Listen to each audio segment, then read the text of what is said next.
awful disease that creates so much suffering, and it's so unneeded, and has everything to do with this week's topic, sugar burning versus fat burning. So I started this week off discussing insulin resistance. We look at diabetes. The term diabetes actually means like sugar in the blood. That's how the term was started a couple of hundred years ago, when they started seeing like these Romans that were like gluttonous and eating all these foods and these high sugar foods, started seeing high sugar in the blood. So we think it's a high sugar problem.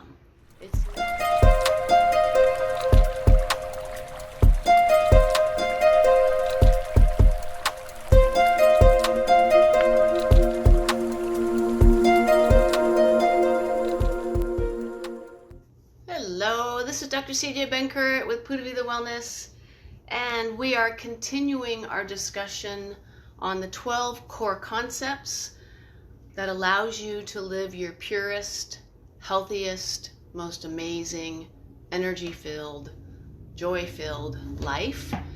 We've covered pure food, pure water. This week we are talking about fat burning versus sugar burning, and today the topic of discussion along the lines of that particular concept is diabetes.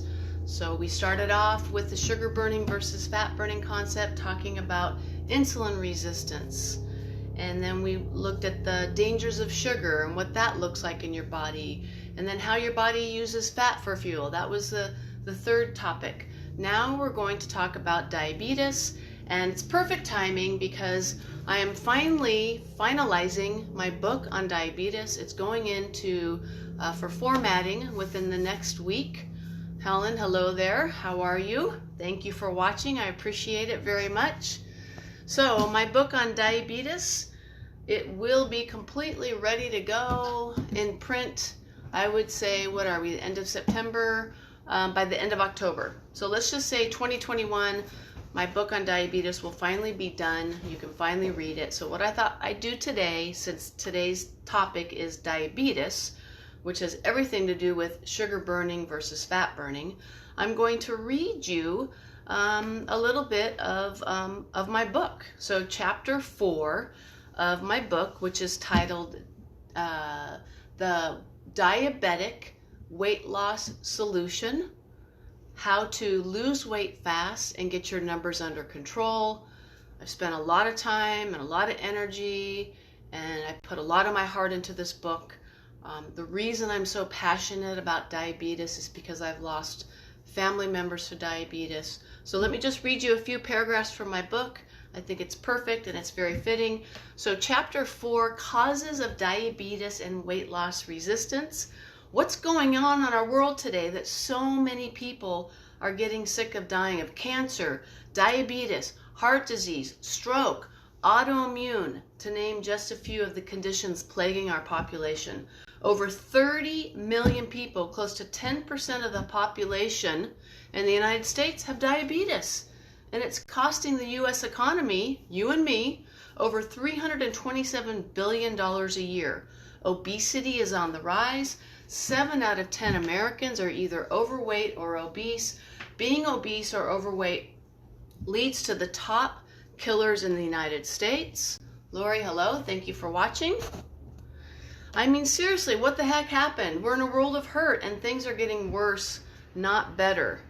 The toxins around us. I was born in the 60s and cancer was unheard of. In fact, people could not even say the word cancer. Instead, it was referred to as the C word. Now, 1 out of 2 or 3 people who are alive in the United States today will face a cancer diagnosis in their lifetime. Is it just me, or do you think this is frightening? We have all been personally touched by cancer, with a family member or a friend being affected. None of us are immune any longer to the devastating effects of this disease. We also know that there's a well-known risk or link between cancer and diabetes. Yes. In her July 20th, 2018 article, Link Between Diabetes and Cancer Risk Firmly Established, on medicalnewstoday.com, Maria Cahut, PhD, states that research suggests that a diagnosis of diabetes places a person at an increased risk of various types of cancer.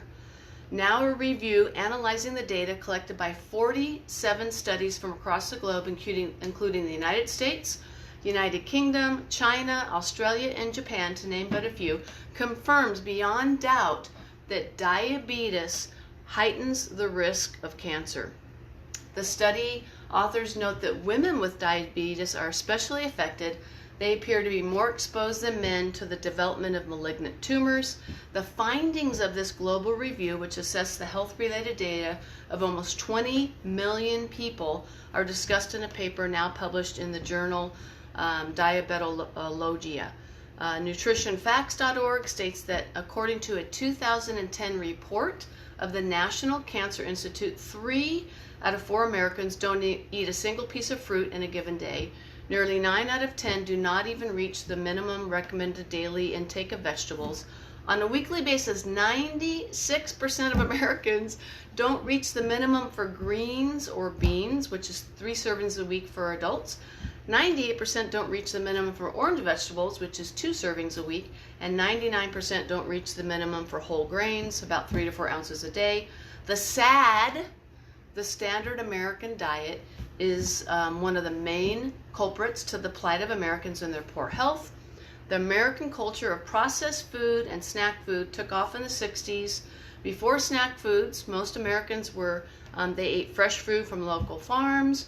We did not have cookies, crackers, chips, etc. In an article published in the peer-reviewed journal Nutrition and Clinical Practice, David Grotto and Eliza Zeid stated that the Standard American Diet, SAD, has long been implicated in contributing to the health challenges experienced in the United States. Significant changes to the SAD have occurred since the 1950s, including a greater abundance and accessibility to calorie-dense and nutrient-poor food and beverage choices. And then the rest of the chapter, we go into a nice little detailed story about Pamela, who's one of our coaches that covers for either Claudio or Teresa. So diabetes is such a devastating, awful disease that creates so much suffering, and it's so unneeded, and has everything to do with this week's topic, sugar burning versus fat burning. So I started this week off discussing insulin resistance. We look at diabetes. The term diabetes actually means like sugar in the blood. That's how the term was started a couple of 100 years ago, when they started seeing like these Romans that were like gluttonous and eating all these foods and these high sugar foods, started seeing high sugar in the blood. So we think it's a high sugar problem. It's not a sugar problem. Diabetes is an insulin resistance problem. So if you start checking insulin with your blood work, which I do when I take my clients through any of the blood work that we do, you're going to see insulin rising way before you see a glucose problem. So the high glucose with diabetics is a symptom or a side effect of the cells, these beautiful, amazing cells that make up our body, 50 to 100 trillion of these beautiful cells. All of these receptors start getting worn out because you're eating sugar, carbs, your toxins are high, your stress, processed foods, unhealthy fats, grains, and sugar create insulin resistance. And so now when you eat sugar and carbs, the insulin that your body produces normally doesn't work, so your body keeps producing more and more and more. So you're going to see high insulin years before you see the sugar get out of control. So please have your insulin checked. Diabetes is absolutely reversible. I can't wait for my book to come out so that everyone listening can read the book. We all have been touched by diabetes, whether it's you, a family member. Let's make sure that we don't get it. So tomorrow I'm going to end this discussion on fat burning versus sugar burning. I'm going to be talking about Alzheimer's, type 3 diabetes, and I'll explain to you tomorrow why we call it type 3 diabetes. So thank you so much for listening. I hope that helps. This is Dr. CJ Benker with Pura Vida Wellness, teaching you, educating you, and inspiring you to live your purest life in body, mind, heart, and spirit. Thank you so much. See you tomorrow.